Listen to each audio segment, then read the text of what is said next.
베드로전서 2장 1절부터 10절까지의 말씀입니다. 베드로전서 2장 1절로 10절까지의 말씀, 우리 함께 하나님의 말씀을 함께 받도록 하겠습니다. 우리 다 같이 함께 읽도록 하겠습니다. 자, 시작.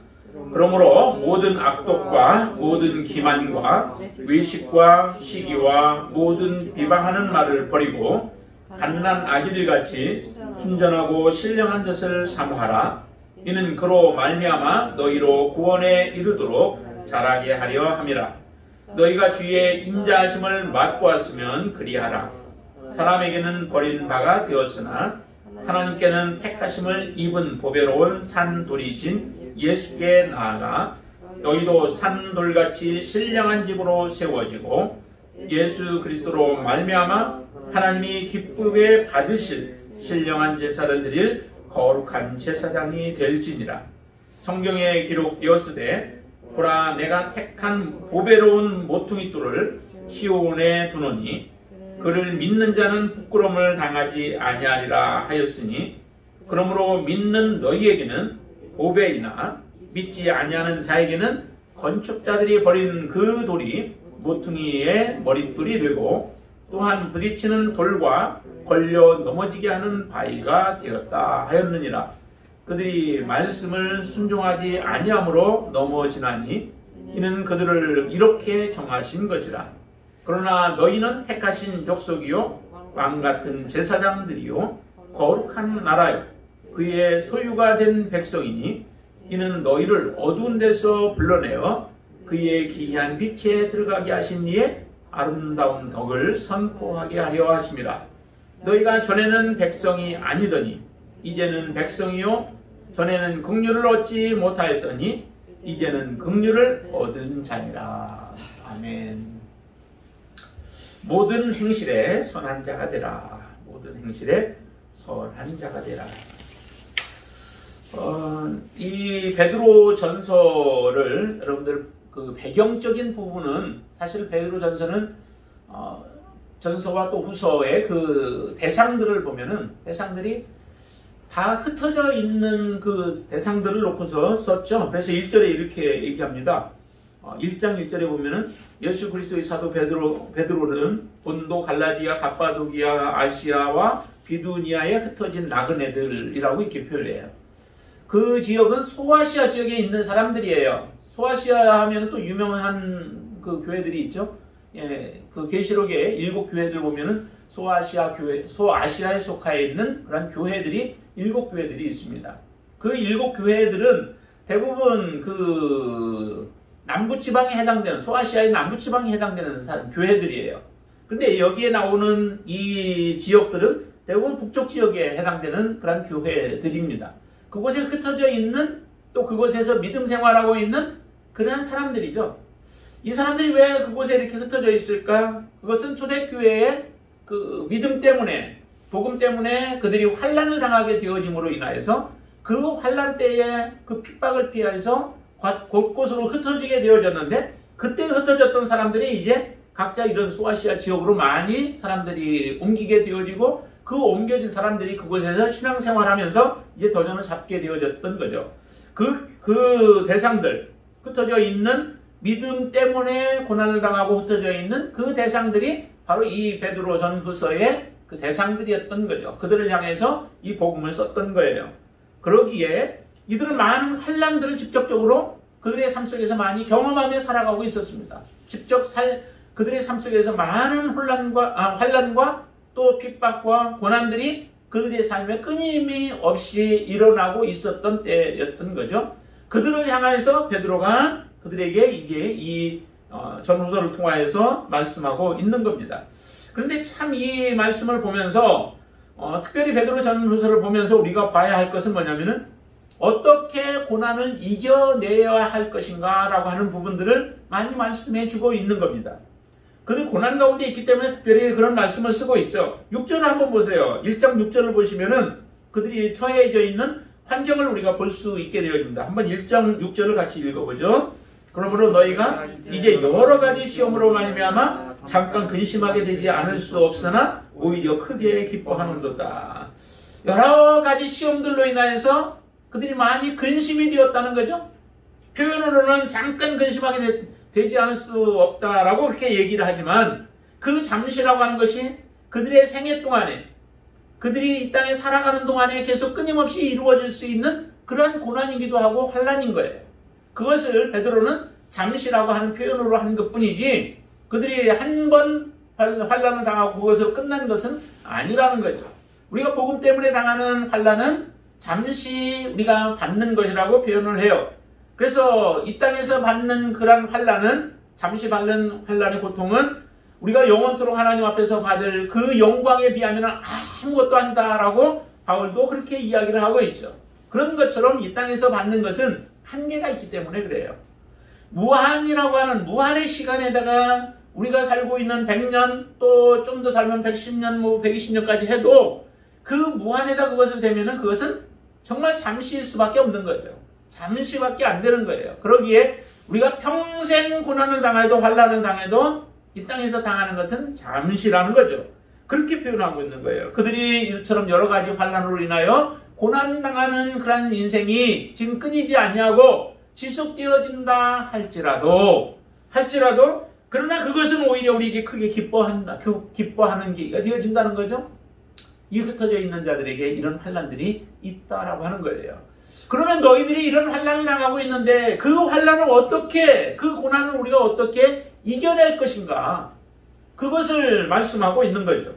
또 이 베드로전서를 보면서 우리가 봐야 할 것이 그런 환난 속에 있는 자들에게 고난을 이겨내는 방법뿐만 아니라 그들을 위로하고 권면하는 게 아니라 오히려 그들에게 도전해요. 무엇을 도전하냐? 전도라고 하는 부분으로 도전을 하고 있다라고 하는 거죠. 환난 속에 있는 사람들은 우리가 위로해 줘야 되잖아, 보통은.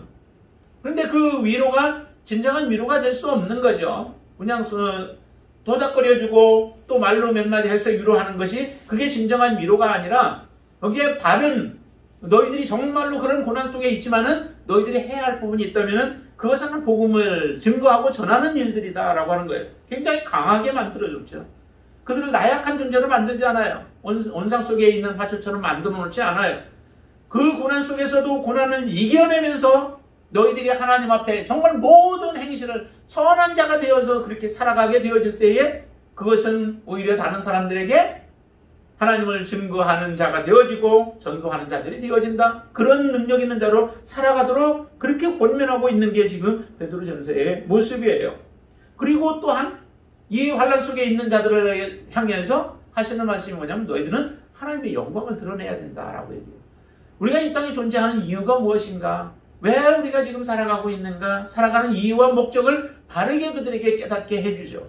그로 인하여서 너희들이 환난 속에 있지만은 하나님의 온전한 영광을 드러낸 자로 살아야 한다라고 하는 것을 말씀하고 있는데 그런 말씀들 중에 한 부분이 이제 우리가 오늘 본 본문의 말씀이에요. 그런 본문의 말씀에서도 우리에게 그 말씀들을 찾을 수 있게 되어지는데 한번 보세요. 우리가 하나님의 자녀가 되어졌으면은 과연 우리는 이제 어떻게 살아야 할 것인가? 하나님이 예수 그리스도 거기에 1장에 보시면은 1장 23절에 보면은 우리를 거듭나게 한 것이 놀라운 말씀을 거기에 해주고 계시죠. 23절 한번 보세요. 너희가 거듭난 것은 무엇으로 썩어질 것으로 된 것이 아니고 썩지 아니할 씨로 되어졌다는 거죠. 근데 그 썩지 아니할 씨가 누구예요? 뭐예요? 하나님의 항상 있는 하나님의 말씀이라고 말씀하고 있죠. 하나님의 말씀은 예수 그리스도를 또 상징하기도 하죠. 예수 그리스도로 말미암아 우리가 거듭나게 되어졌다는 거예요. 우리가 거듭나게 된 것이 그냥 우연히 되어진 게 아니라는 겁니다. 가치 없는 것으로 되어진 게 아니라는 거예요. 우리가 거듭난 것은 정말 가치 있고 영원히 썩지 아니할 그 하나님의 말씀, 영원히 있는 하나님의 말씀으로 되어졌고 예수 그리스도로 말미암아 우리가 하나님의 자녀가 되어졌다는 거예요. 거듭났다는 거예요. 그렇게 거듭난 하나님의 자녀라면은 그 거듭난 것으로 끝나지 말고 우리가 해야 할 부분들이 있다는 겁니다. 그렇죠? 반드시 거듭난 자들은 거듭난 것으로 모든 것이 끝났다고 생각하다 보니까 우리의 믿음의 진보가 없어요. 믿음의 성숙이 없어요. 그래서 우리나라 사람들의 그 믿음이 정체되어져 있고 아니면은 그 자리에 그냥 머물러 살아가고 있는 삶을 살아가면서도 내가 그리스도인이다라고 그렇게 말하는 사람들이 많다는 거예요. 이런 정신이 없는 거예요. 정말 여러분들이 무엇으로 인하여 거듭나게 되어졌나요? 하나님의 자녀가 되어진 게 여러분들 무엇 때문에 되어졌나요? 여러분들이 정말 하나님의 자녀가 되어진 것이 예수 그리스도 그 보배로운 피로 말미암아 되어졌고 정말 썩지 아니할 씨로 말미암아 우리를 살리기 위하여 그 씨가 오히려 썩어짐으로 인하여서 우리를 거듭나게 만들었다라고 한다면 우리의 가치는 대단한 가치가 되어지죠. 그런 하나님의 놀라운 은총을 우리가 헛되게 만들어서는 안 된다는 겁니다. 헛되게 만든다는 얘기는 우리가 그대로 머물러 있으면 그것은 하나님의 그 은혜를 헛되게 만드는 거예요. 우리는 이제 씨가 뿌려졌으면 자라가야 되죠. 자라서 열매를 맺어가야 되는 거예요. 계속해서 열매를 맺기를 원하는데 그렇게 열매를 맺으려면 반드시 해야 할 것이 두 가지가 있습니다. 그 두 가지가 뭐냐면 하나는 버리는 거예요. 버려야 돼요. 새 옷을 입으려면 우리가 어떻게 해요? 새 옷을 입으려면 반드시 더러운 옷을 벗어 버려야 되죠. 더러운 옷을 벗지 아니하고 새 옷을 입으면 의미가 없어요. 가치가 없어요. 그래서 반드시 버려야 되는데 그 버려야 할 것들을 베드로는 이렇게 1절에서 말하고 있습니다. 한번 같이 읽겠습니다. 그러므로 모든 악독과 모든 기만과 외식과 시기와 모든 비방하는 말을 버리고 그렇게 말하고 있죠. 여러분들 안에 모든 악독이 버려졌나요? 사람들과의 관계 속에서도 모든 악이 버려졌나요? 모든 기만하는 것들, 기만하는 목적을 가지고 그렇게 행하는 것들이죠. 목적을 가지고서 사람들을 속이는 것들이죠. 그리고 외식하는 것 속과 겉이 다른 모습이에요. 바리새인들에게만 꼭 할 말은 아니죠. 내가 정말 하나님 사랑한다 하면서 입술로만 고백하고 있다면 우리는 외식하고 있는 자일 거예요. 하나님을 사랑한다면 사랑하는 모습이 우리의 삶으로도 표현되어야 하고 우리의 입술로도 표현되어야 하고 우리의 마음 안에서도 우리의 생각으로도 하나님을 사랑하는 모습이 나타나야 되는 거죠. 그리고 시기하는 것, 다른 사람 내가 갖지 못한 것 때문에 다른 사람을 미워하면서 시기하고 있는 것들, 모든 비방하는 말들, 악한 목적을 가지고 그 사람을 헐뜯고 그 사람이 없는 것들을 우리가 말하면서 모욕하는 것들이 다 이런 것들이 뭐냐면 우리가 벌써 버려야 할 것들이라는 거예요. 내어 버려야 되는 거예요. 이것을 로마서에서는 굉장히 또 많이 얘기하고 있죠. 이런 것들은 지금 벌써 버려야 할 것들은 뭐냐면은 우리가 예수 그리스도를 만나기 전에 우리가 육신적으로 살아갔던 모든 삶의 모습들이에요. 하나님을 기쁘게 하지 못하는 것들이죠. 하나님 앞에 영광되지 못하는 것들이에요. 이런 것들을 다 버리라고 로마서에서도 이야기하고 있죠. 너무 많아요. 그런데 여기는 간추려서 얘기하고 있지만은 이런 것들이 우리 안에 거하게 되어지면은 우리는 하나님을 닮아갈 수도 없고 주님을 닮아갈 수도 없게 되어집니다. 그러나 이것은 우리의 의지로만 할 수 있는 것은 아니죠. 우리의 의지로 되어질 수 있었다면은 이미 구약의 모든 사람들이 다 하나님의 온전한 가운데 들어갔을 거예요. 그러나 하나님은 우리 그렇게 할 수 없기 때문에 우리에게 새 신을 허락하시고 성령을 우리 안에 허락하시고 예수 그리스도의 그 은혜로 말미암아 우리가 이것을 버릴 수 있게 한다는 거예요. 그것은 하나님을 사랑하는 마음이 우리 안에 있으면은 그렇게 할 수 있는 능력을 하나님이 우리에게 허락해 주실 때에 가능한 것들이에요. 그래서 이것을 반드시 우리는 버려야 된다는 거죠. 그렇지 않으면 우리는 이길 수 없습니다. 갈라디아서 같은 경우도 성령의 충만함을 받고 우리가 살아갈 때 성령의 열매를 맺게 돼요. 그러나 성령 충만하지 못하면 맺어지는 것은 육체의 욕심을 이루게 되어지죠. 한번 잠깐 볼까요? 갈라디아서 5장을 한번 좀 찾아보시죠. 갈라디아서 5장. 고린도 전후서 다음에 갈라디아서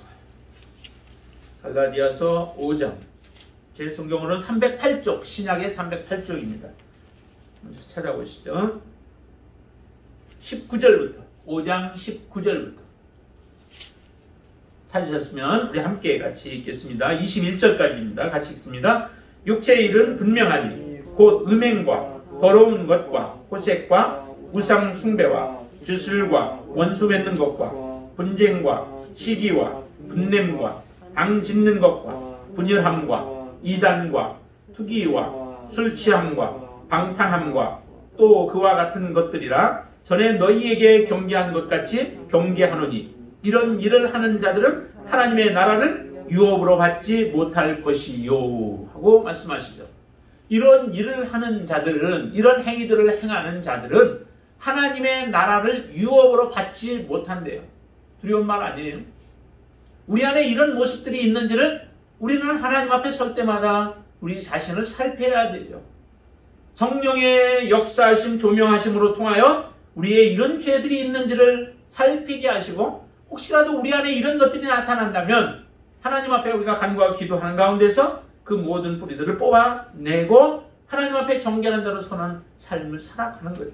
그렇게 살아갔을 때 하나님의 나라가 유업으로 우리에게 다가오지, 그냥 우리가 예수 믿는다 입술로 고백만 하는 것 가지고 되어지지 않는다라고 하는 겁니다. 자, 이렇게 반드시 우리가 버려야 하고, 버린 이후에 우리가 또 취해야 할 것들이 있죠. 그것을 세 가지로 봅니다. 그 하나는, 첫 번째는 이전의 말씀에서 나옵니다. 2절에 갓난아기들 같이 순전하고 신령한 젖을 사모하라는 거예요. 갓난아기들에게는 반드시 엄마의 젖이 필요하죠. 모유 대신에 분유로 먹이기도 하지만은, 그러나 어쨌든 그 아이들에게는 먹을 수 있는 그 젖이 반드시 필요한 거예요. 우리가 영적으로 거듭났으면 우리는 자라가야 되는 것이죠. 자라가기 위해서 필요한 것이 바로 순전하고 신령한 젖이라는 겁니다. 여러분 안에 정말 사모하는 마음이 있나요?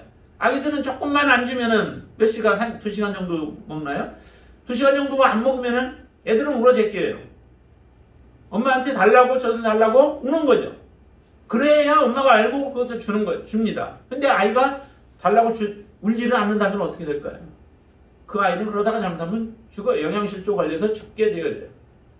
우리가 하나님의 자녀로 거듭난 하나님의 자녀라면은 반드시 하나님의 말씀을 사모하는 마음이 있어야 되죠. 순전하고 신령한 젖을 사모하여 그 말씀 안에서 우리는 영양분을 얻고, 영적인 영양분을 얻어서 살아가는 거예요. 그래야 하나님 앞에 드려지는 예배도 우리가 사모함으로 나와지고, 하나님의 말씀 알지 못하면은 세상 가운데 살아가도 내가 어떤 상황 가운데 있는지를 알지 못하고, 우리는 그 가운데 만족하며 살아가는 가운데서 결국 우리의 마지막에 다가왔을 때에 그때 후회하는 삶을 살게 되어지죠. 그러지 않기 위해서는 우리는 항상 하나님의 말씀을 사모하는 심령이 여러분들 안에 충만히 있게 되기를 바랍니다. 그 말씀이 여러분들을 이끌어갈 수 있도록, 내가 뭔가를 행하려고 해도 하나님의 말씀이 걸려서 우리가 그 길을 가지 못하도록, 우리를 지켜줄 수 있도록 하나님의 말씀을 사모하는 마음이 여러분들 안에 있게 되기를 바랍니다. 그 말씀을, 그래서 우리가 말씀을 읽고 또 말씀을 암송하며 그 말씀을 따라서 우리가 살아가기를 사모하면서 하나님 앞에 나아갈 때에 우리는 하나님이 원하시는 모습으로 성장해가며 성숙해가며 하나님의 영광을 드러내는 자가 되어질 줄로 믿습니다. 그래서 순전하고 신령한 젖을 여러분들이 사모할 수 있게 되기를 바랍니다. 그 사모함이 말씀으로 인하여서 우리는, 거기에 표현을 이렇게 해요. 구원에 이르도록 살아가게 하려 합니다 라고 얘기를 해요. 하나님의 말씀은 우리를 온전한 구원에 이르도록 하게 한다는 겁니다. 잘하지 못하면은 결국 죽는 것처럼 우리는 이 말씀을 그냥 받아들이지 마시기 바랍니다. 하나님의 말씀으로 우리가 예수 그리스도를 믿어서 영접하여서 하나님의 자녀가 되어지면 거기서 끝이 아니라 시작이라고 하는 것을 분명히 여러분들이 인식을 하고 그 말씀을 사모하는 자가 되어져서 구원에 이르게 될 수 있게 되기를 바랍니다. 왜 우리가 이렇게 해야 되느냐? 그 이유를 3절에서는 이렇게 표현하고 있습니다. 3절 한번 보시죠. 너희가 주의 인자하심을 맛보았으면 그리하라 라고 얘기를 하죠. 이 말씀이 무슨 뜻인가요? 주의 인자하심을 맛보았으면 그렇게 하래요. 여러분들 주의 인자하심을 맛보셨나요? 다 맛보신 자들이죠. 주의 인자하심을 우리가 어떻게 맛보았는가? 그것은 하나님께서 우리를 참고 인내하시고 기다려 주신 거예요. 우리가 영원히 하나님 앞에 멸망받을 자들이었습니다. 하나님의 자비와 긍휼을 받을 자들이 아니었습니다.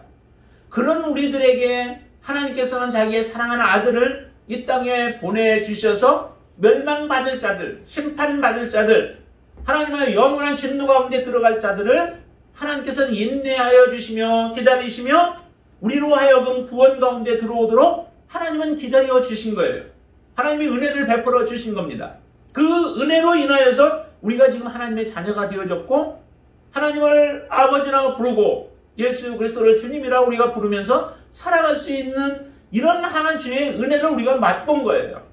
그래서 주님이 얼마나 인자하신 분이신지, 하나님이 얼마나 정말 우리에게 자비로 다가오신 분이신지를 우리는 이미 맛본 자들입니다. 그렇기 때문에 지금 이 코로나 어려운 상황 가운데서도 여러분들은 주님 앞에 나와 예배를 드릴 수 있는 겁니다. 이런 하나님의 은혜를 맛보았음에도 불구하고 우리가 하나님 앞에 말씀을 사모하지 아니하고 살아간다면 그것은 맛본 자가 아니라는 거예요. 맛을 본 자는 그 맛에 끌려지게 되어 있습니다. 우리가 어렸을 때 먹었던 그 어머님의 음식들, 어머님이 해줬던 음식들이 우리가 커서도 잊지 못하고 그 맛을 쫓아가게 되어지죠. 시골에서 살았던 사람들은 그 시골을 동경하는 마음이 있습니다. 자기가 살았던 그 삶을 돌이켜보면서 그것을 그리워하는 거죠. 그렇기 때문에 우리가 다시 돌아가요.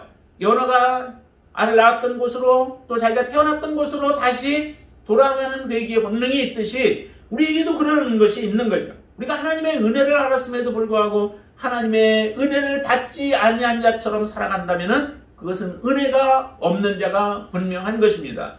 그러기에 우리는 이 하나님의 말씀을 사모함으로 인하여 성장하고 성숙해 가라라고 하는 것을 우리에게 권면하고 있는 거예요. 그리고 두 번째 우리가 또 취해야 할 것이 있다면 그것은 5절 말씀이에요. 5절 말씀이 이렇게 말씀합니다. 한번 같이 읽어보시죠.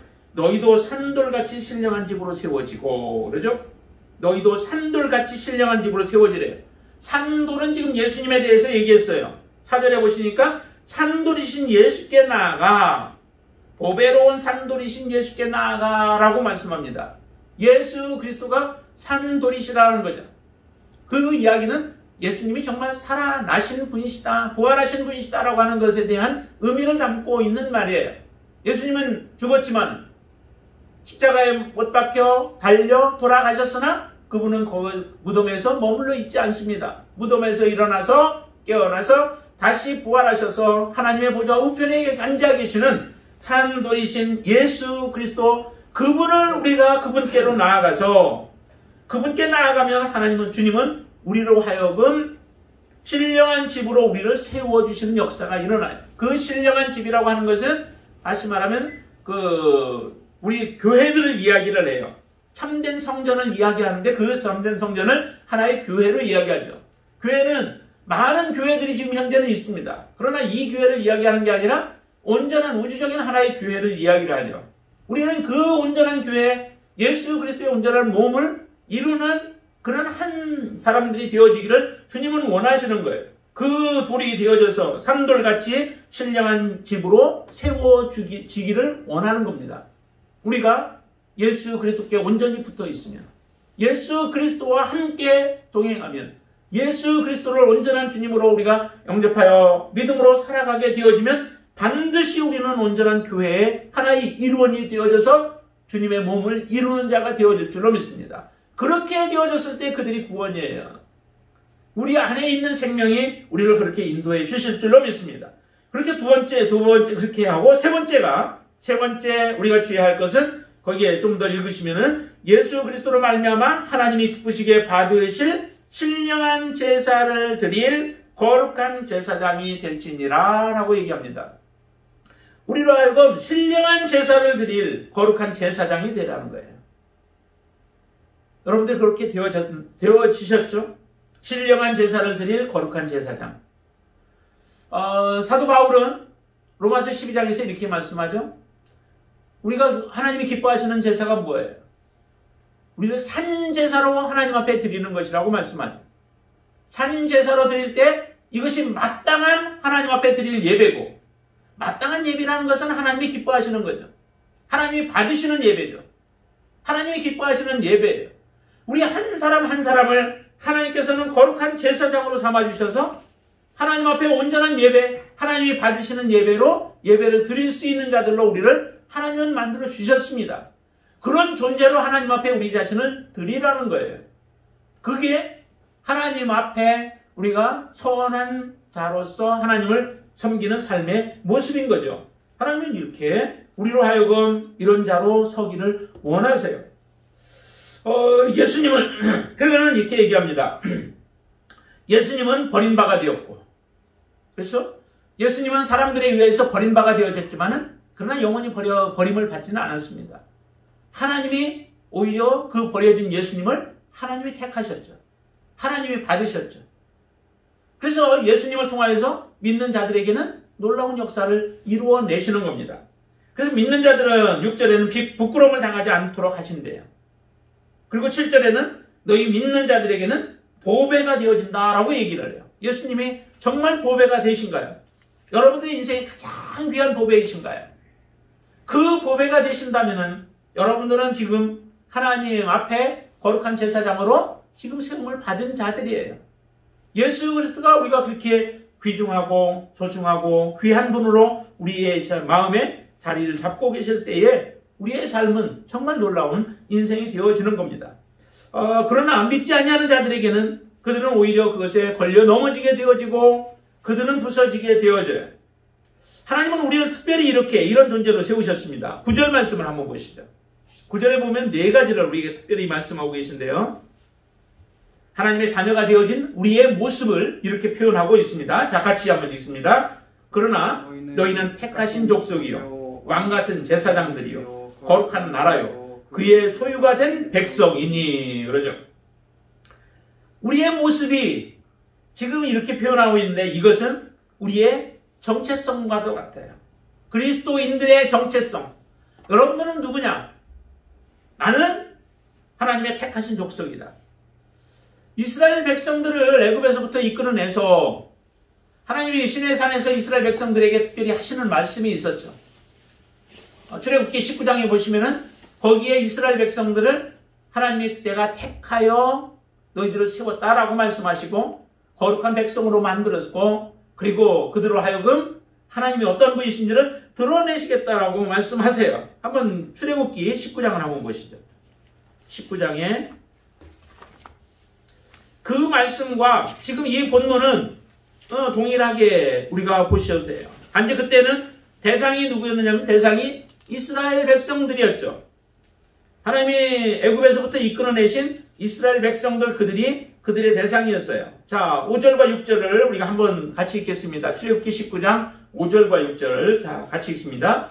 세계가 다 내게 속하였나니 너희가 내 말을 잘 듣고 내 언약을 지키면 너희는 모든 민족 중에서 내 소유가 되겠고 너희가 내게 대하여 제사장 나라가 되며 거룩한 백성이 되리라. 너는 이 말을 이스라엘 자손에게 전할지니라. 하나님이 이스라엘 백성들을 이렇게 만들기 위해서 그들을 이끌어내신 거예요. 목적은 가나안 땅에 넣기 위한, 들어가게 하기 위한 하나님의 목적이 있지만은 그러나 가나안 땅에 들어가기 전에 먼저 하나님께서 이것을 선포하시는 겁니다. 너희는 모든 민족 중에서 내 소유가 되겠다는 거예요. 작은 민족이었죠. 얼마나 작아요. 아브라함을 택할 때 한 가족을 택하였고 그 한 가족이 점점 자라서 또 족속이 되어졌고 족속이 되었던 한 나라, 그 족속이 한 나라가 되어지도록 하나님이 이렇게 역사하신 거예요. 그 나라를 선택해서 나의 민족을 삼겠다라고 하시지 않았어요. 작지만은 그들을 하나님이 키워내시는 거죠. 그래서 모든 민족 중에서 내 소유로 삼으신 거예요. 너희는 나의 소유라고 주님은 그렇게 선포하시는 거죠. 이 선포로 인하여서 이제 하나님이 이스라엘 백성들을 돌보시는 거예요. 여러분들도 하나님의 소유가 되셨기 때문에 하나님의 소유인 여러분들을 하나님이 돌보시는 겁니다. 그리고 소유가 되고 제사장 나라로 삼겠다는 거죠. 이스라엘을 통하여서 하나님이 지속적으로 말씀하신 것이 너희들을 통하여서 다른 민족이 내게로 돌아오게 만드는 거예요. 그런데 이스라엘 백성들은 이것을 잃어버렸죠. 그 사명을 잃어버렸어요. 사명을 잃어버리고 자기들만 하나님이 택한 민족이라고 하는 선민의식을 가지고 살아감으로 인하여 결국 이스라엘 백성들이 하나님의 책망을 받게 되어지죠. 하나님은 이스라엘을 통하여 모든 민족이 돌아오기를 원하시는 겁니다. 그 목적으로 하나님이 택하셨고 그리고 이스라엘에게 거룩한 백성으로 하나님이 삼으신 거죠. 거룩한 이스라엘 백성을 삼으셔서 그들을 돌보시는 겁니다. 오늘 본문에도 이렇게 말씀하잖아요. 너희는 택하신 족속이라는 거예요. 여러분들이 하나님의 택하신 족속으로 하나님은 그렇게 삼으시고 그리고 또 왕같은 제사장이래요. 제사장이지만 권세가 있는 왕과 같은 제사장이래요. 예수 그리스도 앞에 담대하게 나갈 수 있는 사람이 누구였을까요? 이 구약에는 특별히 하나님의 선지자들, 하나님의 택한 자들, 하나님이 부른 그 사람들이 하나님 앞에 나아갈 수 있었죠. 이스라엘 백성들은 하나님이 선택했지만은 그들 다 하나님 앞에 담대하게 나가지 못해요. 모세는 하나님이 불러서 시내산 꼭대기까지 올라가 하나님 앞에 나아갈 수 있는 특권을 받았는가 하면은 이스라엘 백성들은 산에 올라오지 못하도록 하나님이 경계를 하셨어요. 올라오게 되어지면 내가 돌격하여서 너희들을 치게 될 것이다 라고 하시는 하나님의 엄중한 경고들을 듣게 되어지죠. 누가 하나님 앞에 나아갈 수 있겠어요? 하나님의 허락하시지 않으면 나갈 수 없죠. 근데 하나님은 우리를 왕같은 제사장으로 삼으셨대요. 저와 여러분들을 왕같은 제사장으로 삼으셨대요. 얼마나 큰 특권이에요. 예수 그리스도의 은혜의 보좌 앞에 우리는 담대히 나갈 수 있는 특권을 얻은 자들이라는 거예요. 이런 특권을 잃어버리고 다 내버리고 어디로 가 사람들이 그 특권을 저버리고 세상으로 나아가고 세상을 사랑하고 세상을 좋아한다면은 과연 그 사람들이 어떻게 하나님의 은혜를 입은 자들이요 하나님의 은총 가운데 들어갈 수 있는 자들이 되겠습니까? 하나님은 우리에게 얘기합니다. 여러분들 정말 왕같은 제사장으로 그렇게 인식하시나요? 그렇게 믿고 계신가요? 그러면 하나님 앞에 담대함으로 나아가세요. 담대함으로 하나님의 그 나아가게 한 자리를 지키시면서 믿음으로 하나님 앞에 예배할 수 있게 되기를 바랍니다. 그리고 또한 거룩한 나라라고 얘기를 해요. 거룩한 나라로 이스라엘 백성들을 거룩한 백성으로 삼으신 것처럼 우리를 거룩한 나라로 하나님은 삼으셔서 하나님의 나라의 백성으로 우리를 세우신 것이죠. 하나님의 그 거룩한 나라에 세우셨다면은 이제 우리가 해야 할 일들도 또 있습니다. 그리고 그의 소유가 된 백성이라고 얘기해요. 하나님의 소유, 하나님의 자녀가 되어진 거죠. 하나님이 지키시는 자들이에요. 영원부터 영원까지 우리의 출입을 지키실 분은 하나님이세요. 그 하나님이신 것을 우리가 믿고 하나님 앞에 여러분들의 모든 것을 맡기게 되시길 바랍니다. 하나님이 우리의 주인이 되신다면 우리가 염려할 것 없잖아요. 세상에서 일어나는 것들 가지고 염려할 것 없어요. 자, 여기 그 베드로전서의 배경이 되어진 그 흩어진 나그네들, 그 사람들의 만약에 입장에서 이 말씀을 한번 생각해 보세요. 우리가 그렇게 흩어져서 복음 때문에 흩어져서 고난당하고 있고 고통 가운데 있다면은 이 말씀을 받는 그들에게 이 말씀이 얼마나 그들에게 힘이 되고 위로가 되고 격려가 될 수 있을까요? 하나님이 그들을 소유로 삼으셨대요.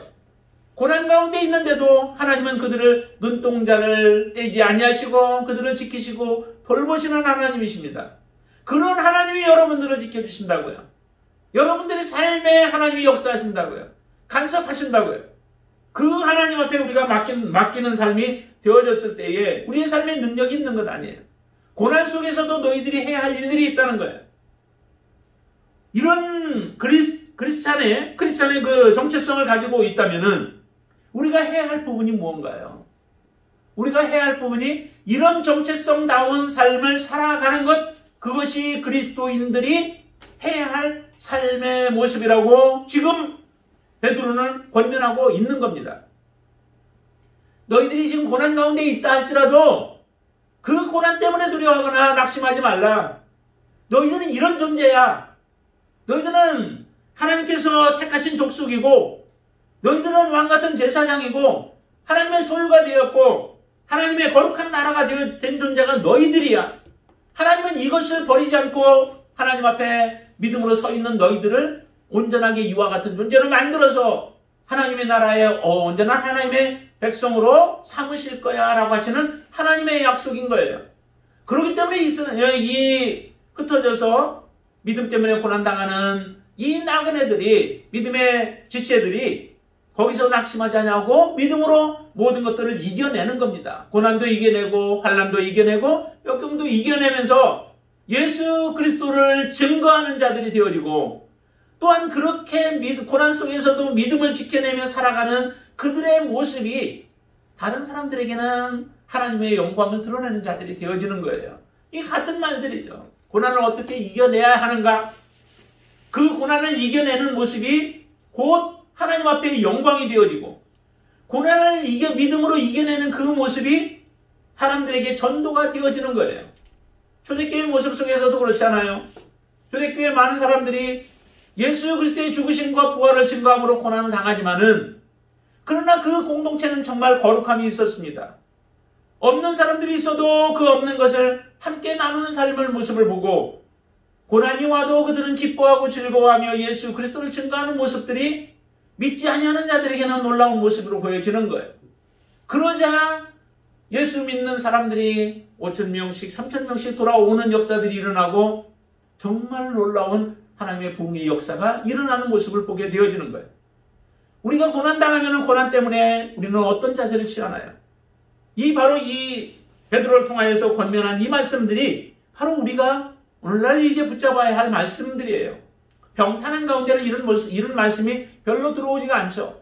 고난 속에 들어가 있을 때 이 말씀을 대할 때는 정말 그들의 삶에 다시 생동감이 넘쳐나고 그 고난 속에서 하나님을 붙잡고 부르짖어가면서 그 고난과 씨름하며 하나님의 영광을 드러내는 자들의 삶을 살아가는 겁니다. 하나님은 이런 단계까지 이르기를 원하는 거예요. 나약함으로 인하여 쓰러지는 자들이 아니라 그렇게 되어질 때에 진정한 하나님의 영광을 드러내는 삶입니다. 하나님은 우리에게 원합니다. 우리가 빛 가운데 살기를 원하죠. 빛 가운데 행하기를 하나님은 원하세요. 빛 가운데 행한다라고 하는 것이 무엇일까요? 선한 모습의 삶을 다른 사람, 어려운 사람들을 돕는 것, 그것도 빛 가운데 살아가는 삶 중에 하나이겠죠. 그러나 더욱더 빛난 그 빛은 바로 이 고난 속에서 나그네들이 말씀을 붙잡고 믿음으로 살아가면서 그 고난을 이겨내는 모습들, 이 모습이 하나님의 빛을 밝게 비추며 드러내는 그러한 하나님의 영광을 드러내는 빛의 삶인 줄로 믿습니다. 우리의 삶 속에도 환난이 올 때 우리가 이렇게 살아갈 뿐만 아니라 하나님이 우리에게 부요함을 줄 때는 그 부요함을 통하여서 어떻게 하나님의 뜻을 내가 이루어갈 것인가 라고 하는 것을 우리가 하나님 앞에 기도하면서 그 뜻을 주님 앞에 펼쳐 나아갈 때에 우리의 빛이 또한 비추어지는 줄로 믿습니다. 이렇게 살아가기를 지금 베드로는 원하고 있습니다. 우리에게도 이 말씀을 지금 원하는 10절 말씀 한번 더 보시죠. 너희가 전에는 백성이 아니더니 하나님의 백성이요 전에는 긍휼을 얻지 못하더니 이제는 긍휼을 얻은 자니라 말씀하시죠. 여러분들 하나님의 백성이요 하나님의 긍휼을 얻은 자입니다. 그러면 그에 마땅한 모습으로 우리가 하나님 앞에 순종하고 하나님을 섬기는 믿음의 귀한 지체로 주 앞에 서서 주님을 섬길 수 있게 되기를 바랍니다. 올 한 해가 더욱더 하나님의 빛을 우리 빛 가운데 행하면서 하나님의 빛을 비추는 그런 귀한 축복된 한 해가 되어지기를 주님의 이름으로 축원을 드립니다. 아멘. 기도하겠습니다. 아버지 하나님 감사합니다. 하나님께서 우리를 얼마나 사랑하시는지를 다시 한번 이 말씀을 통하여서 저희들이 깨닫게 하여 주시옵소서. 우리는 이와 같은 험난한 고난들은 우리가 다 경험하지 않았고 그것이 우리 지금 현실 앞에 놓이지는 않았지만 그러나 언제 어느 때 우리의 삶 가운데도 이런 어려움들이 올지는 모릅니다. 그러나 하나님 그 환난이 오든 안 오든 우리가 어떠한 상황 가운데 있든 간에 우리 그리스도인들의 정체성을 바르게 알고 우리가 버릴 것을 제대로 버리게 하여 주시고 취할 것을 취하게 하여 주시옵소서. 제대로 우리가 버릴 것을 버리지 못하면은 정말 하나님 취해야 할 것을 취하지도 못하고 우리는 어정쩡한 삶을 이 땅에서 살다가 우리의 삶을 끝낼 수밖에 없습니다. 이런 어리석은 인생을 살기를 원치 않습니다. 하나님 우리가 예수 그리스도를 통하여서 이제 복음을 알았고 그 값진 복음을 우리가 헛되게 하지 않게 도와주시옵소서. 우리는 특별히 하나님께서 택하신 족속이요 또한 왕같은 제사장이요 하나님의 거룩한 나라요 하나님의 소유된 백성임을 믿습니다. 하나님 이런 자로 하나님 우리를 세워주셨사오니 이제 온전한 헌신이 있게 하시고 온전한 사랑의 삶이 있게 하시고 또한 우리의 삶을 통하여서 이제 하나님의 영광을 온전히 드러내어 우리의 삶이 많은 영혼들에게 도전이 되어지고 주 앞으로 인도하는 데에 쓰임받을 수 있도록 주님 역사하여 주시옵소서. 사랑하는 우리 지체들을 하나님께서 축복하여 주시기를 원합니다. 믿음 위에 서게 하여 주시옵소서. 믿음을 지켜내게 하여 주시옵소서. 하나님의 전신갑주를 입게 하여 주시옵소서. 어떤 상황 속에서도 저들이 낙심하거나 좌절하지 않게 도와주시고 하나님으로 인하여 날마다 승리의 궤가를 부리며 살아갈 수 있도록 역사하여 주시옵소서. 예수님의 이름으로 간절히 기도드리옵나이다. 아멘.